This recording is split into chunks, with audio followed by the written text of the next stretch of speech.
আসসালামু আলাইকুম, আমি শাম্মী বলছি। আপনারা সবাই কেমন আছেন? আশা করি যে যেখানে আছেন ভালো আছেন, সুস্থ আছেন, আলহামদুলিল্লাহ।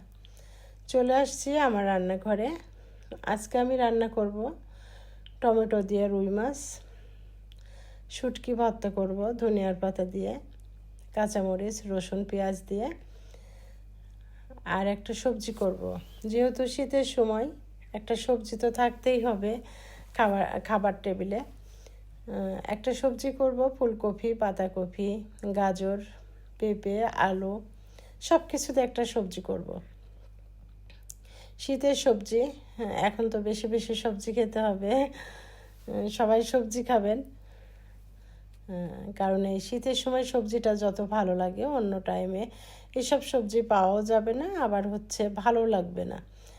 এখন যেহেতু সারা বছরই সব সবজিই পাওয়া যায় মানে হিসাবে, কিন্তু শীতের সময় যে টেস্টটা এটা থাকে না। এই তো কথায় কথায় আমি মাছটা ফ্রাই প্যানে দিয়ে দিয়েছি। আমি প্রথমে 3টা লেজ, মানে মাছের যে লেজ অনেক বড় বড় ছিল, যার কারণে আমি আগে এদিক ওদিক উল্টাপাল্টা করে একটু ভাজি করে নিয়েছি। ভাজিটা যে আমি খুব কড়া করে করেছি তা না, হালকার উপরে এদিক ওদিক করে একটু ভাজি করলাম, করে আমি লেজ কয়টা আগে উঠাই নিয়েছি। এখন আমি মাছ কয়টা ভালো করে ভাজি করে নিব। আজকে যেটা যেটা রান্না করছি আসলে এত কিছু আমি ভিডিও করতে পারি নাই সময়ের অভাবে, যার কারণে একটা রেসিপি আমি দেখাতে পারছি।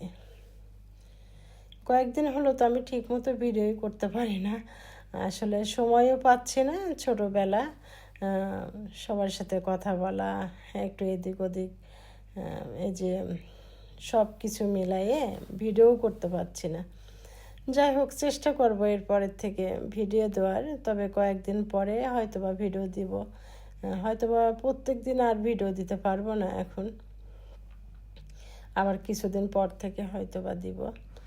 তবে যতটুকু পারবো চেষ্টা করব প্রতিদিন দেওয়ার জন্য আর কি। তো আপনারা সবাই আমার সঙ্গেই থাকবেন, আমিও আপনাদের সঙ্গেই থাকবো। আপনাদেরকে বেশি বেশি ভালোবাসা দিব, সাপোর্ট করব। আপনারাও আপনার এই বোনটাকে বেশি বেশি ভালোবাসা দিবেন, সাপোর্ট করবেন। সবাই ভালো থাকবেন, ভালো থাকার চেষ্টা করবেন, আর বেশি বেশি আমার ভিডিওটা দেখবেন। আমি প্রথমে তেলের উপরে পেঁয়াজ দিয়ে দিলাম। পেঁয়াজটা একটু লাল লাল হলে আদা বাটা, রসুন বাটা দিয়ে দিব।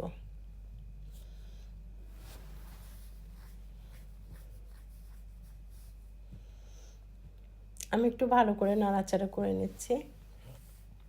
ওইদিকে আমি গরম পানি করতে দিয়েছিলাম, একটু পানি দিয়ে পেঁয়াজটা একটু ভালো করে নেড়ে আমি এর মধ্যে আদা বাটা, রসুন বাটা দিয়ে দিব। এখন একটু দিয়ে দিলাম লবণ, জিরার গুঁড়া, মরিচের গুঁড়া, হলুদের গুঁড়া দিয়ে আমি একটু ভালো করে নাড়াচাড়া করে নেব।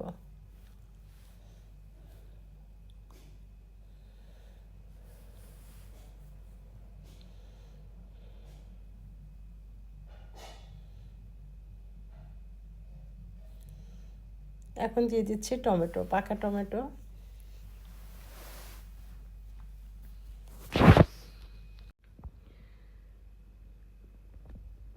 পাকা টমেটোটা দিয়ে আমি ভালো করে কষাই নেব।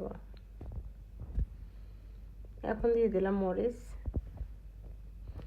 দিয়ে, এটা আমি একটু ভালো করে কষাই নিয়ে তারপরে মাছটা দিয়ে দিব। একটু ঢাকা দিয়ে দিচ্ছি যেন টমেটোটা একটু সেদ্ধ হয়ে যায়। এখনকার বিষ মাখানো টমেটো যেন সেদ্ধ হতেও টাইম লাগে, যার কারণে আমি একটু ঢাকা দিয়ে দিয়েছি। আমাদের দেশের সবজি, ফলমূল কিছুই খাওয়ার মতো কোনো উপায় নাই, কারণ সব কিছুতেই মেডিসিন। যেন বাংলাদেশের মানুষ এত পরিমাণ অসুস্থ থাকে একমাত্র এই খাদ্য, বিষ মাখানো খাদ্যর জন্য অসুস্থ থাকে। আর কোনো কিছুই খেয়ে তো কোনো রকম শান্তি নাই, সব কিছুই ভেজাল এর মধ্যে। তারপরও খাওয়া তো লাগে, বেঁচে তো থাকা লাগবে। আমরা এগুলাই খাই আর অসুস্থ হই সবাই। এই যে আমার মাছটা কষানো হয়ে গেছে, আমি গরম পানি দিয়ে মাছটা কিছুক্ষণ ঢাকা দিয়ে একটু ঝোলটা কমাই নিয়েছি। এদিকে আমার সেই ভর্তা, শুটকি ভর্তা, সবজি।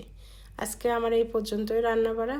সবাই ভালো থাকবেন, সুস্থ থাকবেন, আমার জন্য দোয়া করবেন।